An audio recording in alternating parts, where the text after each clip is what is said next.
Caleb, thanks for being with us tonight. So you're one of the guys that started the Shift movement?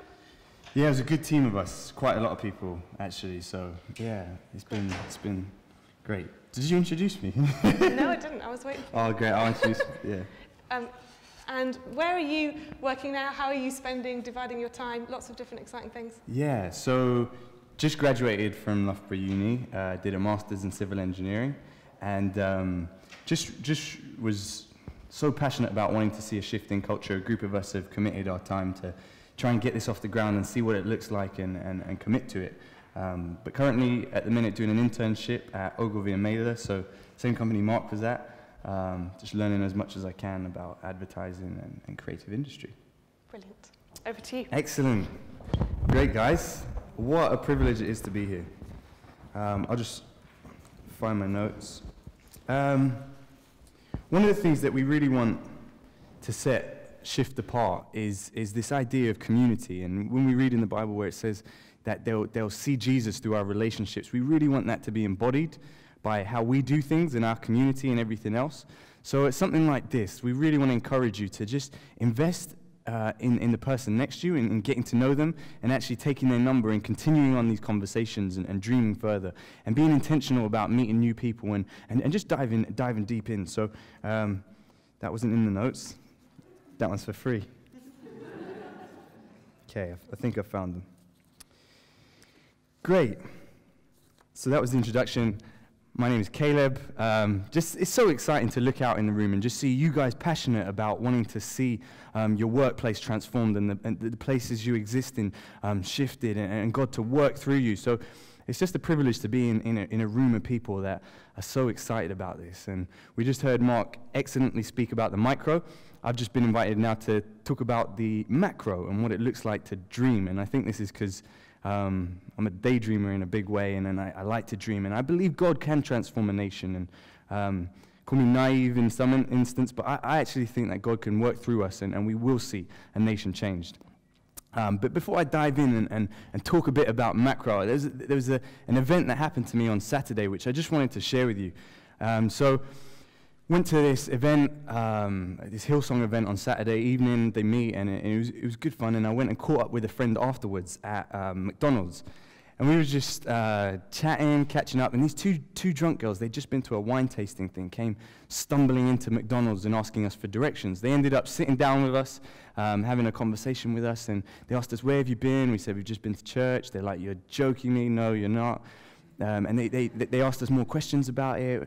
Long story short, we share our faith, we get John 3:16 out, they read it, this and that. And it was just a great evening. Said goodbye to them. Before saying goodbye, I wrote, "I will do Alpha" on her hand, and we left them. So we say goodbye to them, we go one direction, they go one direction. I say bye to my friends, I end up getting onto the tube. Lo and behold, these girls are also on the tube, these two girls, Amy and her friend Rio. And so I'm like, yes, God, this is a sign. I'm going to carry on chatting with them, telling them a bit more about the gospel, maybe take them to church next Sunday. So as I begin talking to Amy, just asking her, "Oh, where are you off to now?" Rio shouts out, and this is a busy train, I'm telling you now, because we talked about everything in our conversation. She shouts out, "He's a virgin." I was like, what the heck?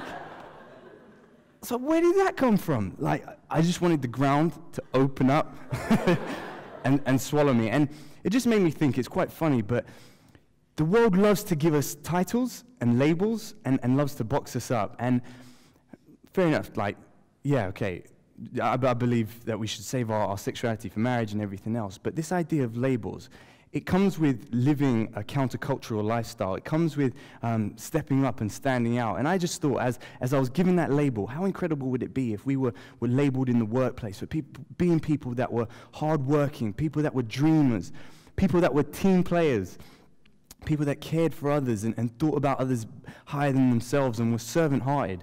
And I tell you that story, and it's quite funny, and it's a laugh that these girls said this, and our countercultural lifestyle is something that we need to take seriously. And I came across this article last week, and although I tell you that funny story, this here is far from funny. And this was done last week. It's talking about a census that was done in 2011, and I'll draw some stuff out of it, but the title of it goes by this: Christianity declining 50% faster than thought, as 1 in 10 under 25s is a Muslim. And I'll draw some things out.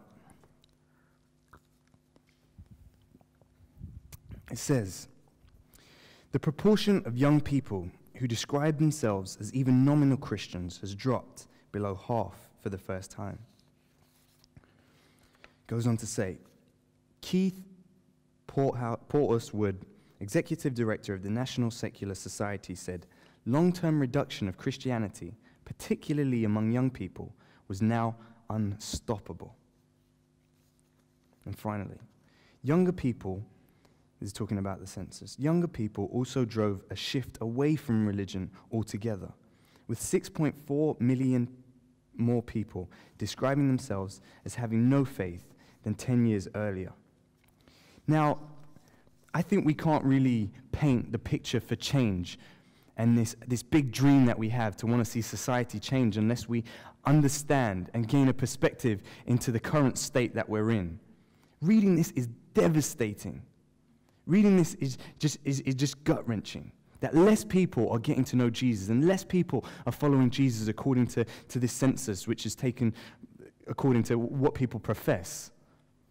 This is saddening. And if this doesn't kick you into a sense of urgency, I really don't know what does. And the thing is, you are plan A. There is no plan B. So as we now get to a place of seeing where we're at, we can then go, we need to get out of this place. We need to dream. We need to ask God to come and fill us. And we need to ask the Holy Spirit to fill us and use us to change this and to give us inspiration as to where it is we want to go.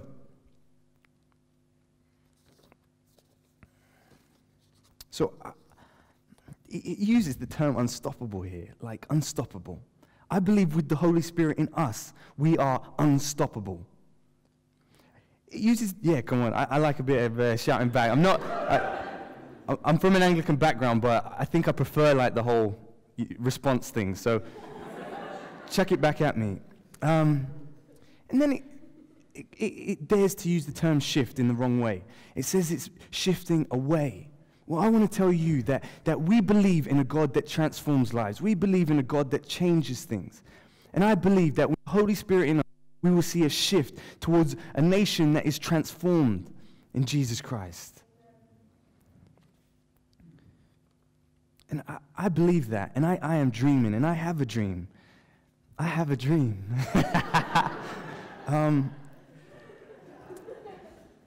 It's not as good as Martin Luther King, so I'll stop going down that direction. But I do have a dream, and my dream is, and I have lots of dreams, and I believe that God can do all sorts of things, but one dream in particular that I want to share with you is this. I have a dream that a fatherless community, the fatherless society, will be restored, that communities will be restored, the role of the father will be restored.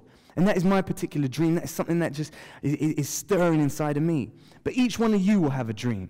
And each one of you will have some form of thing that is stirring on your heart. And you may have come in here today without that materializing just yet, but my prayer is, by the time that you leave today, you will have that perspective. You will have a dream. And I want to encourage you to dream big.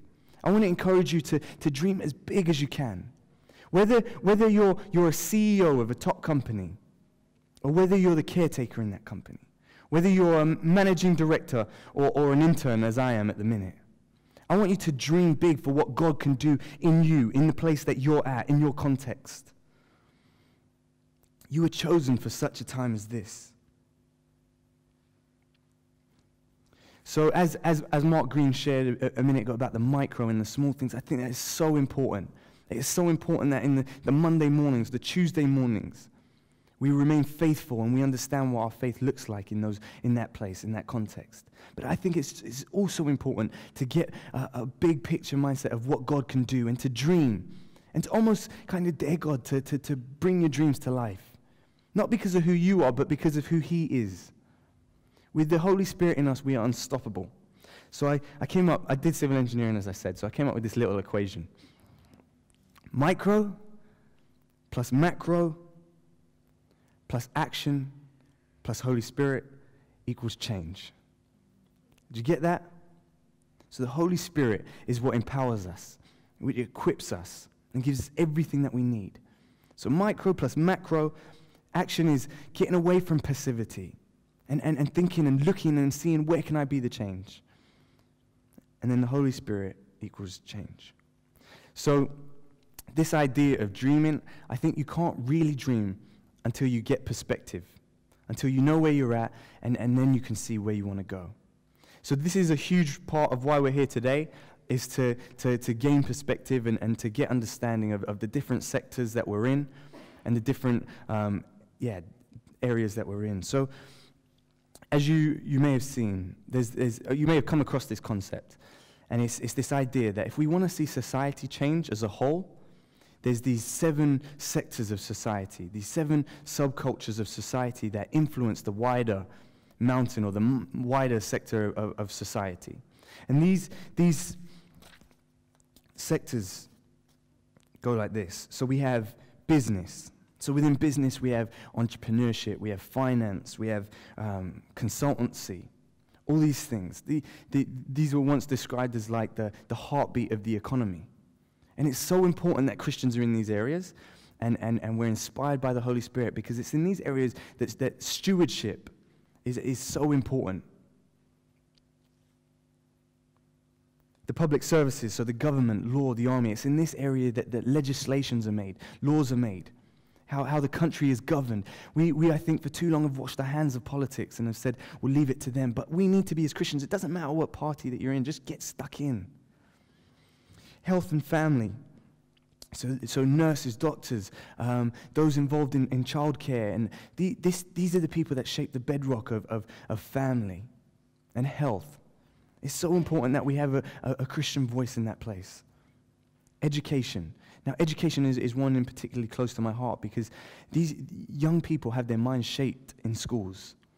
With the whole idea of, is there a God, is there not a God? They always bring it back to their science teacher telling them, oh, if you believe in God, you're a weirdo. And then sex education, like, it's all right to sleep about as long as you use a condom. If it's just one voice people are hearing, then that's their perspective. That's where they're coming from. So if you're in education, carry the mantle high. Media. Media is the window by which we see things. The journalists, the TV shows, we see it through one perspective. And if that is just one secular perspective, then that is the angle that we're coming from. And that is a dangerous one. We need Christians in these places. We need Christian journalists. We need Christians writing scripts. Arts and entertainment, so the sports stars, the musicians, those involved in arts and crafts and everything else. People look to these and look for trends. They look to follow these things. And so if you're in these industries, take great, I don't know if pride's the right word, but yeah, take great joy in the fact that you set trends and take that responsibility highly. And then finally, the sector of religion. So there's a misconception that this can be just there's just one mountain, and that is church. And everyone, if you're passionate about your faith, go into the church one. But the thing about the church one is the one that inspires all the others, and it equips all the others, and there's something beautiful about that. So if you're in that one, just, fly the flag high. So we're going to now just break into those groups, and we're going to dream together. We're going to ask God to reveal to us what it is He wants to see change in those sectors, in those places. It's really exciting. And as I say, as you break into those groups, if you share similar dreams, then partner up. Think about long term. Think about short term. And get talking to those people, because I think this is the start of something special.